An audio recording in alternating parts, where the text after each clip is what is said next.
Price the Lord, ஹல்லேலூயா. கிறிஸ்துவுக்குள் பிரியமானவர்களே, இந்த அருமையான காலை வேளையிலும் தேவ சமூகத்துக்கு வந்த உங்கள் ஒவ்வொருவரையும் இயேசுவின் இணையற்ற நாமத்தினாலே அன்பின் வாழ்த்துக்கள். இந்த நாளிலும் யாக்கோபு 1:12 அடியேன் வாசிக்கிறேன். சோதனையை சகிக்கிற மனுஷன் பாக்கியவான், அவன் உத்தமன் என்று விளங்கின பின்பு கர்த்தர் தம்மிடத்தில் அன்பு கூறுகிறவர்களுக்கு வாக்குத்தத்தம் பண்ணின ஜீவகிரீடத்தை பெறுவான். ஆமேன், ஹல்லேலூயா. பாருங்க, ரொம்ப அழகான ஒரு வசனம் இந்த மாலை வேளையில் நமக்கு ஆண்டவர் பேசிக் கொண்டிருக்கிறார். பாருங்க, சோதனையை சகிக்கிற உங்களுக்கு ஜீவ கிரீடம் காத்திருக்கிறது. சோதிக்கப்படுகிற எவனும் பாக்கியவான் என்று வேதம் சொல்லுகிறது. ஹல்லேலூயா. சோதனையை சகிக்கிறீங்களா? சோதிக்கப்படுகிறீங்களா? நீங்க பாக்கியவான்கள் என்று சொல்லப்படுகிறது. ஆண்டவரே, நான் இன்னும் எவ்வளவு காலம் நான் சோதனை அனுபவிக்குது, நீ கவலைப்படாத, நிச்சயமாக உங்களுக்கு என்று ஒரு ஜீவ கிரீடத்தை கர்த்தர் வைத்திருக்கிறார். ஹல்லேலூயா. பாருங்க, சோதனை என்ற ஒரு காரியத்தை எடுத்துக்கொண்டோம்னா அது சோதிக்கப்பட்டாதான் அது கரெக்டா இருக்கா இல்லையா நமக்கு தெரியும். பாருங்க, ஸ்பெஷலா நம்ம தங்கத்தை எடுக்கிறோம், பூமியிலிருந்து தங்கத்தை எடுக்கிறாங்க, எடுத்ததுமே ஒரு ஜுவல்ஸா அது மாறல. அந்த தங்கத்தை பலவிதமான சோதனைகளுக்கு மத்தியில தான் அதனுடைய டஸ்ட் கிளீன் பண்ணி அதை வாஷ் பண்ணி அதை கொதிக்க வச்சு பலவிதமான காரியங்கள்ல அதை கொண்டு போனதுக்கு அப்புறம் தான் அது அழகான ஒரு ஜுவல்லா, அது அழகான ஒரு தங்கமா மாறுகிறது. அதுக்கப்புறம் அது ஜுவல்லா மாறுகிறது.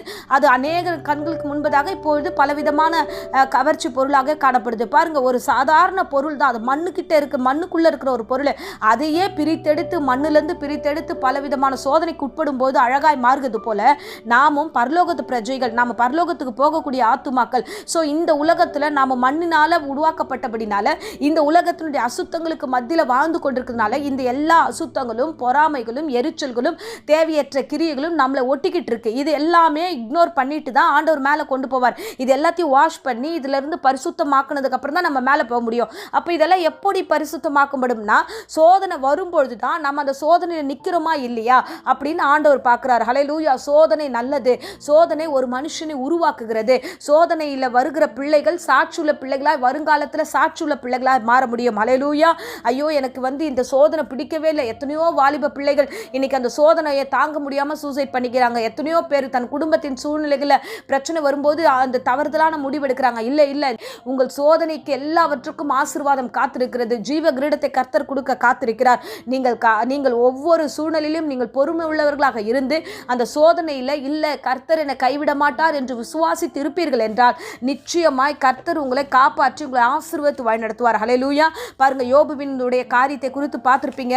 யோபுவை ஆண்டவர் ஒரு காரியங்களுக்குள்ளாய் கொண்டு போகிறார். அவர் உத்தமன் என்று விளங்கும்படிக்கு, அவர் கடவுளுக்குள்ள பக்தி உள்ள பிள்ளை என்று சொல்லும்படியாக ஆண்டவராகிய கர்த்தர் அவனோடு கூட இருந்தார். சாத்தான் சோதிக்கும்படியாய் வருகிறான். சோதனையின் பர்மிஷனை வாங்கிட்டு வந்தப்போ எல்லா சோதனையிலையும் யோபு ஆனவர் தரித்திருந்தார், அவர் நிலைத்திருந்தார். கிறிஸ்துவுக்குள்ள உண்மையுள்ள பிள்ளையாக அவர் காத்திருந்தார். ஹல்லேலூயா.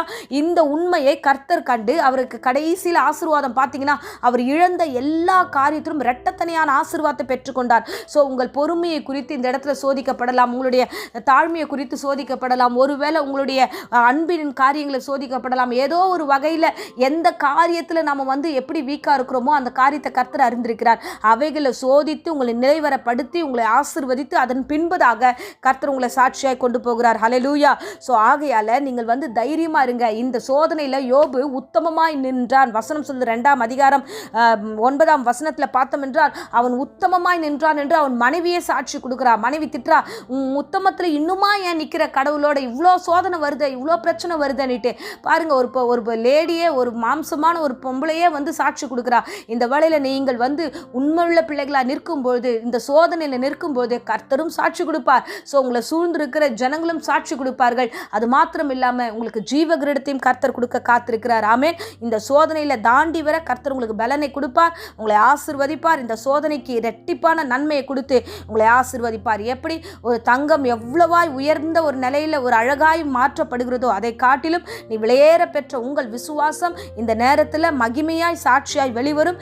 நீங்கள் ஆசீர்வாதம் பண்ண பிள்ளைகளாய் மாறுவீர்கள். உங்களுக்கென்று ஜீவ கிரீடம் காத்திருக்கிறது. ஆமென். இப்பொழுதும் உங்களுக்காக அடியேன் ஜெபிக்கிறேன்.